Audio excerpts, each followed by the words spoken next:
Engineering मुकम्मल हो गई तो लोगों ने ताने देने शुरू कर दिए कि शायद ये बंदा इंजीनियरिंग से भाग गया है इसलिए पढ़ाता है। अस्सलाम वालेकुम ख्वातीन और हज़रात, मैं हूं हारून इकराम और आप देख रहे हैं पॉडकास्ट विद हारून इकराम, हमारी न्यू वीडियो सीरीज। और आज के जो हमारे साथ मेहमान मौजूद है सर जो है वो नवीद मजीद साहब। आप सबके सब इन्हें जानते हैं और ये बड़े जबरदस्त प्रोफेसर है। हम इन्हें वेलकम करते हैं अपने शो में। अस्सलाम वालेकुम सर। वालेकुम सलाम बेटा। सर नवीद मजीद से सर नवीद मजीद बनने के दरमियान का जो दौरानिया है, जो मुश्किलात है, वो हमें ओरिजिनल स्टोरी बताए कि नवीद मजीद सर नवीद मजीद कैसे बने। अच्छा जी, इसमें बात तो ये है कि मैं तो अभी भी नवीद मजीद ही हूँ। सर तो लोगों की जरा नवाजी है जो मुझे प्यार मोहब्बत से सर कहते हैं। तकरीबन आज से 27 साल पहले ये सफर शुरू हुआ, 27-28 साल पहले, जब मैं खुद मैंने एफएससी की थी, खत्म की थी, और मैं यूनिटी में इंजीनियरिंग यूनिवर्सिटी में मेरा एडमिशन होना था उस वक्त। तो मैंने शौकिया पढ़ाना शुरू किया। अच्छा। और मजे की बात यह है कि मैंने पढ़ाया भी फिजिक्स, थोड़ी देर के लिए साथ मैथ्स भी पढ़ाया, लेकिन बाद में मेरा इंटरेस्ट फिजिक्स की तरफ ही था। और जब मैंने शुरू में पढ़ाया तो लोगों को शायद मेरा स्टाइल पसंद आया, और ये स्टाइल अब मेरे बहुत सारे शागिर्दों में जो मुख्तलिफ यूनिवर्सिटीज में, कॉलेजेस में प्रोफेसर बन गए हैं, उनके स्टाइल्स में भी झलकता है। तकरीबन कोई 4-5 साल जब मैं इंजीनियरिंग कर रहा था तो उस वक्त मेरा ये ख्याल नहीं था कि मैं ये इस शोबे में परमानेंटली सेटल हो जाऊंगा या मैं परमानेंटली टीचिंग ही करूंगा। लेकिन कुछ घरेलू हालात की वजह से जब मेरी इंजीनियरिंग मुकम्मल हुई तो मुझे फैसला करना पड़ा कि मैंने क्या जॉब करनी है या पढ़ाना है। तकरीबन इंजीनियरिंग जब मैं खत्म की तो उस वक्त ही मेरा जो इनकम थी वो उस दौर में भी 1.5-2 लाख हो चुकी थी। अच्छा, ये टीचिंग से थी? टीचिंग से 1.5-2 लाख उस दौर में। आप उसको, ये बात मैं कर रहा हूँ आपको 96-7 की। सही। तो उस वक्त 1.5-2 लाख की बड़ी वैल्यू थी। और मुझे अच्छी तरह याद है, मुझे STO की नौकरी मिली ननकाना में। तो वहां पर जॉब का जो पे थी वो सिर्फ मेरा ख्याल है 12 से 14 हजार थी।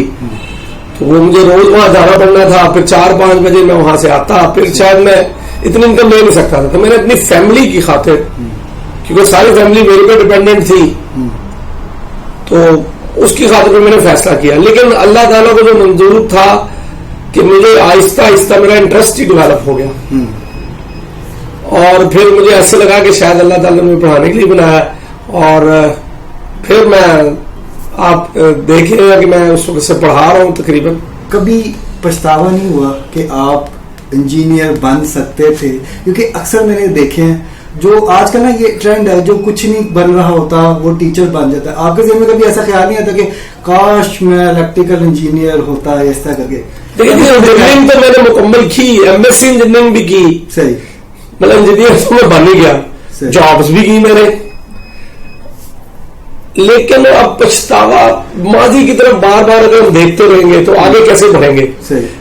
कई दफा ऐसा लगता है कि शायद मैं जब दोस्तों को देखता हूँ कि जनाब वो 21वें-22वें स्केल्स में पहुंच चुके हैं। जैसे मैंने एक जॉब छोड़ी थी, वो मेरा दोस्त उस वक्त SC बन गया वापडा में, उसका 20-21 ग्रेड हो गया है। और जब मैं जाकर उसको देखा तो उसके बड़े ठाठ थे। और वो जॉब मैंने छोड़ी थी, हमाद उसका नाम है, उस मेरे दोस्त का। तो फिर मैं थोड़ा सा, मुझे पछतावा, मैं कही यार शायद मैंने गलती कर दी। ये तो मैं अभी भी नहीं कर रहा हूँ। लेकिन जब मैं अपने इज्जत देखता हूँ, जहां जाता हूँ लोग खड़े रहते हैं। मैं आपको वाकया अभी कुछ दिन पहले का सुनाता हूँ।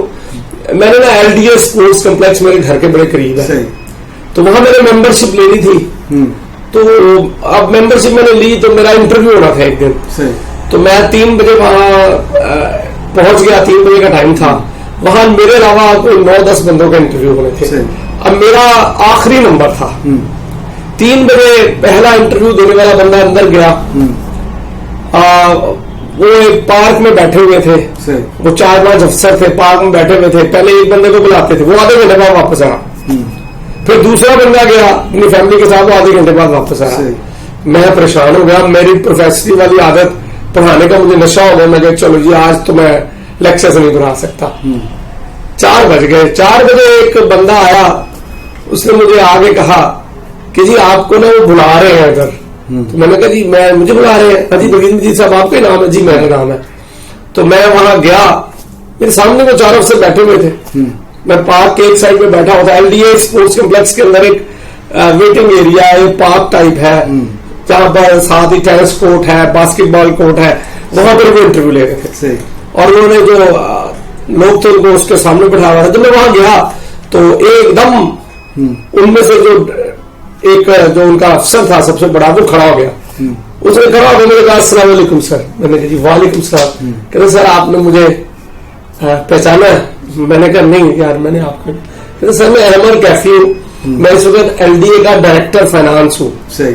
अब मैं आपका स्टूडेंट हूँ, आपको याद नहीं रहा तो मैंने आपसे। तो जब मैं इस किस्म के देखता हूँ तो फिर मुझे ऐसे लगता है कि शायद मैंने गलती नहीं की। सही। मुझे पहले गलती लगती है कि शायद मैंने अपनी फैमिली की वजह से अपने आप को लेट डाउन किया, मेरा बड़ा रोशन मुस्तकबिल था, ये है वो है। लेकिन वो फिर बातें जो है ना, इंसान कभी खुश नहीं होता अपनी जिंदगी से। लेकिन अल्हम्दुलिल्लाह मैं बहुत खुश हूँ जब मैं अपनी इज्जत देखता हूँ और देखता हूँ कि हर तरफ जहां भी मैं जाता हूँ लोग मिलते हैं, तो मुझे तो बहुत खुशी होती है। अच्छा सर, जिंदगी के किस हिस्से में आपको इस बात का एहसास हुआ कि आपको अकेडमी बनानी चाहिए? नवीद मजीद। अच्छा देखिए, बात यह है कि अकेडमी तो मैंने बनाई ही आगे 2007-8 में। अच्छा, उससे पहले जो था ना लोगों का तस्वुर मेरे बारे में, ट्यूशन पढ़ाते थे वो मैं आपको बताता हूँ। जो आजकल ओ लेवल्स का सिस्टम है कि लोग सब्जेक्ट स्पेशलिस्ट से पढ़ते हैं। एक सब्जेक्ट किसी एक जगह से जाके एक टीचर से पढ़ते हैं, दूसरा सब्जेक्ट दूसरे पढ़ते हैं। एफएससी में भी यही सिस्टम था पहले 2007-8 तक। तो 2007-8 तक होता ये था कि मैं जो है इस्लामिक कॉलेज सिविल लाइंस के करीब एक इलाका है गिट्टू स्ट्रीट, वहां पर मैंने एक हॉल टाइप लिया हुआ था जिसमें तकरीबन 150-200 स्टूडेंट्स बैठ जाते थे। तो वहां पर मैं फिजिक्स सिर्फ पढ़ाता था, एकेडमी नहीं थी वो फिजिक्स ही थी। उसमें लोग मेरे पास आते थे, पढ़ते थे और पढ़ के चले जाते थे। तो फिर 2007-8 में कुछ लोग मेरे पास आए कि जी हमें भी अपने साथ रख लें।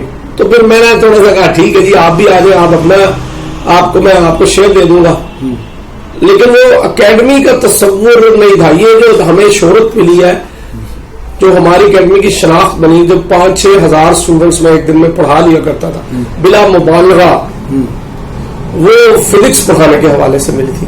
वो ऐसे होता था कि जो लाहौर के मेन टीचर्स थे वो मेरे इर्द गिर्द आगे, उन्होंने करीब उन गलियों में कमरे ले लिए, जगह ले ली कि जो लोग फिजिक्स नवीद मजीद से पढ़ने आएंगे हम उनको केमिस्ट्री पढ़ा लेंगे, हम मैथ्स पढ़ा लेंगे। ऐसे होता था कि फर्ज कीजिए 10 टीचर्स है वहां केमिस्ट्री के, जो बड़े मशहूर टीचर्स थे, वो 10 टीचर्स से किसी के पास 200 बच्चे हैं, किसी के पास 300 बच्चे हैं, उन सब में आखिरकार फिजिक्स मुझसे पढ़ना है। मैं सुबह 6 बजे आगे पढ़ाता था, तो 6 बजे भी मेरी क्लास में 150-200 स्टूडेंट, 6:40 पर भी 40 मिनट का लेक्चर होता था। 8 बजे कॉलेज शुरू हो जाता था, फिर मैं घर चला जाता था, फिर 12-1 बजे फिर आ जाता था, फिर रात को 10-11 बजे तक पढ़ाता था। अब आप सोच लें एक दिन में मैंने 25-30 लेक्चर्स पढ़ाता था और रात को 11 बजे फिर लोगों से हाथ जोड़ लेता था कि भाई अब मैं मजीद नहीं पढ़ा ले सकता। लेकिन लोग मुझे आगे काफी लालच देते थे कि आप पढ़ाए तो सही, हम 100 बच्चे अपने आएंगे, आप पढ़ाए तो सही। यानी कि आपने विन विन सिचुएशन क्रिएट की कि फिजिक्स मैं पढ़ाता हूँ, केमिस्ट्री आप पढ़ा लें, कंप्यूटर। हाँ, मैंने उनको इस तरह किया। तो बस इसी तरह ही है कि बस वो फिर एकेडमी का सिस्टम ये 2007-8 के बाद ही लोगों में आया, क्योंकि हमारा एफएससी का सिस्टम जो है वो कोलैप्स कर गया है, रट्टेबाजी शुरू हो गई है, तो वो कोलैप्स हो गया सिस्टम। अब सुना ये है कि गवर्नमेंट को होश आ गया है, सुना ये है कि 2020-21 से तमाम किताबें चेंज होंगी, एक्टिविटी बेस्ड लर्निंग होगी। कब से? 2020 से कुछ किताबें 2020 से हो रही है चेंज, कुछ सुना है 2021 में तकरीबन पूरा कोर्स चेंज हो जाएगा। और फिर ये होगा कि आजकल के मुताबिक जो टीचर सब्जेक्ट स्पेशलिस्ट का दौर शायद वापस आ जाए, जैसे ओ लेवल्स में अभी भी है। तो ये इस तरह का सिस्टम है। बस आप की स्टार्टिंग जब आपने एकेडमी स्टार्ट की तो आपको किन किन मुश्किलात का सामना करना पड़ा? बहुत सी मुश्किलात का सामना करना पड़ा। इसमें एक बात तो ये थी कि मैं क्योंकि उसमें खुद स्टूडेंट था, मुझे अच्छी तरह याद है, तो मैं आपको रूटीन ही बताऊंगा तो आपको समझ आ जाएगी कि मुझे कितने मुश्किलात का सामना। मैं सुबह 5 बजे 5:30 बजे उठता था, 6 बजे पहुंच जाता था पढ़ाने के लिए। ये सिविल लाइंस कॉलेज व गट्टू स्ट्रीट, और 6 से लेकर 7:30 तक तो लेक्चर्स पढ़ाता था। 7:30 बजे फिर मैं मोटरसाइकिल थी मेरे पास, वो मैंने बड़ी मुश्किल से खरीदी थी, उस पर फिर मैं यूनिवर्सिटी चला जाया करता था जी। वहां फिर मैं 2-3 बजे फारग होता था, फिर वहीं से सीधा पढ़ाने आ जाता था। फिर रात को 9 बजे तक पढ़ाता रहता था। 9 बजे के बाद फिर मैंने कुछ अपना पढ़ना होता था। फिर 12-1 बजे मैं सोता था, फिर सुबह 4-5 बजे उठ जाता था। यानी एक तो मेरी रूटीन बड़ी सख्त थी। उस रूटीन में 3-4-5 घंटे से ज्यादा नींद नहीं थी। पहली बात हुई है। दूसरी बात ये थी कि फाइनेंशियल बड़ी प्रॉब्लम। ये कितने अर्सा ये आपकी रूटीन चलती है? ये तकरीबन मेरी रूटीन जो है ना, ये 4-5 साल ये रूटीन चलती है। सही। जब तक मैंने जिंदगी मुकम्मल नहीं कर ली। फिर हर दौर में अपने अपने प्रॉब्लम्स आए। मतलब फैमिली को सपोर्ट करना, तो जो थे मेरे एक छोटे भाई थे, वो भी पढ़ाई में निकम्मे थे बड़े से, उनको सपोर्ट करना, ठीक है जी। और कोशिश की कि वो जिंदगी में एक अच्छा इंसान बन जाए, क्योंकि मुझे अच्छी तरह याद है कि जब उसकी FSC में मैट्रिक मैथ्स में सप्ली आ गई, तो बड़ी मुश्किल से उसको पढ़ा के मैथ्स की सप्ली क्लियर कराई। वो आपने की? वो हमने करवाई पढ़ा के।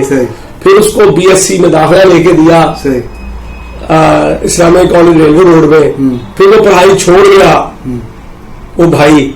फिर उसको बड़ी मुश्किल से अपने वालिद साहब के कहने पर उसको पढ़ाने पे लगाया। बहुत सी प्रॉब्लम। फिर और प्रॉब्लम क्या आई, जब इंजीनियरिंग मुकम्मल हो गई तो लोगों ने ताने देने शुरू कर दिए कि शायद ये बंदा इंजीनियरिंग से भाग गया है, इसलिए पढ़ाता है कि इंजीनियरिंग है, फिजिक्स रहा है। तो वो उस वक्त भी बड़ी ज़हनी तौर पे प्रॉब्लम आई, टेंशन हुई जब लोग कहते थे ये भाग गया है, फेल हो गया है। फिर बहुत हर वक्त फिर मैंने लोगों के कहने की वजह से कुछ देर नौकरियां भी शुरू कर दी। फिर फैमिली सपोर्ट ना हो सकी तो बड़ी प्रॉब्लम आई, घरेलू भी। और एक और बात भी है, एक प्रॉब्लम ये भी आई कि इतनी टफ रूटीन की वजह से दोस्त सारे भाग गए, क्योंकि आपके पास टाइम नहीं था। बड़े बड़े मशहूर लोग मुझसे मिलने जब आते थे, वो कहते थे सर हम आपसे पढ़े हैं, तो मुझे याद ही नहीं होता था जी। मुझे अच्छी तरह याद है कि कई जो बड़े अच्छे जैसे कासिम अली शाह मुझसे मिलने आया कि सर आपकी वजह से मैंने नंबर ले लिए। मैंने कहा बेटा मुझे तो याद नहीं है, ठीक है। वो बाद में मेरे साथ बड़ा अटैच हो गया। इसी तरह और भी बेशुमार लोग हैं। फिर मैंने MSc इंजीनियरिंग की UT लाहौर से 1999 से 2001 सेशन तक। फिर मुझे मेरे एक उस्ताद है बड़े मशहूर डॉक्टर सोहेल आफ्ताब कुरैशी साहब, UT में के प्रोफेसर, वो रिटायर हो गए हैं। उन्होंने भी मुझे बड़ा फोर्स किया कि यार छोड़ो, तुम UT में लेक्चरशिप करो, तुम्हें हम बाहर भेज देंगे। अब मैं सोचता था अपनी फैमिली को फर्स्ट प्रायोरिटी। मेरे सारे दोस्त मौज करते थे, यूनिवर्सिटी के साथ टूर्स पे जाते थे। मुझे टेंशन नहीं होती थी कि 2 बजे मैं जाके पढ़ाऊं और पैसे कमाऊं और घर में ला के दूं। घर जो था वो ब्रोकन फैमिली थी, बड़े मसाइल थे जी, बहुत मसाइल थे। लेकिन फिर आहिस्ता आहिस्ता आहिस्ता आहिस्ता वो मसाइल दूर होने शुरू हो गए। अच्छा सर, आपकी इस फील्ड में इंस्पिरेशन कौन थी? मतलब कि आपने किससे इंस्पायर होकर टीचिंग करना शुरू की? अच्छा, इंस्पिरेशन मैंने जो फिजिक्स में इंस्पिरेशन ली ना मैंने, जो मुझे बड़ा पसंद है साइंसदान, वो है डॉक्टर अब्दुल सलाम। डॉक्टर अब्दुल सलाम वो आपकी इंस्पिरेशन। मुझे उसकी जो बातें हैं और जैसे वो नॉलेज देता है, और बहुत कम लोगों को बताया कि पाकिस्तान के न्यूक्लियर प्रोग्राम का जो है ना, उसको बानियों में से एक कहना चाहिए। और उसके जो स्टूडेंट्स की लिस्ट है वो खत्म नहीं होती, लेकिन अनफॉर्चुनेटली हमने उसको वो रिकग्निशन नहीं दी जो उसका क्या कहना चाहिए हक था। और शायद उसमें वो उसका रिलीजियस बैकग्राउंड भी शामिल है, ऐसे ही। लेकिन वो वाकई अगर कहा जाए तो वो इंस्पिरेशन है।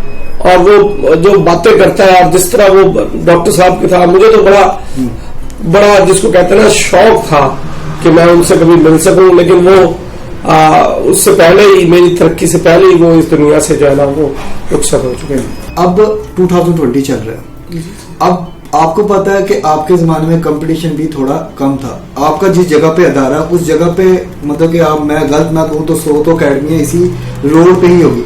तो आपका क्या लगता है कि क्या इस फील्ड का स्कोप अगले 5 सालों में होगा, डाउन जाएगा, ज्यादा होगा? जी जी जी, मैं अब आपको बता देता हूँ। देखें जी, अगर तो ये ओ लेवल्स के सिस्टम की तरफ आ गई बात, अच्छा, और हर साल कोर्स चेंज हुआ, सही, और नई नई टेक्निक्स आई, तो फिर तो जो टैलेंटेड और प्रोफेशनल टीचर्स हैं वो ही सरवाइव कर सकेंगे। ठीक हो गया। एकेडमी की बजाय टीचर सरवाइव करेगा। अभी जो फिल वक्त जो सिचुएशन है वो 18-20 साल से एक ही कोर्स पढ़ाया जा रहा है। सही। एक ही कोर्स पढ़ाने की वजह से लोग वो रट्टे लगा रहे हैं, उसी स्टाइल से पेपर आ रहा है।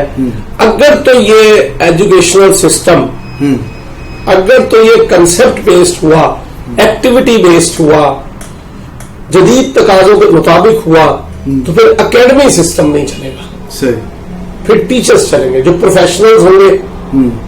अगर आप अभी भी देखें तो ओ लेवल्स में लोग कहते हैं कि एकेडमीज मुख्तलिफ है, लेकिन वो बेसिकली एकेडमीज नहीं है।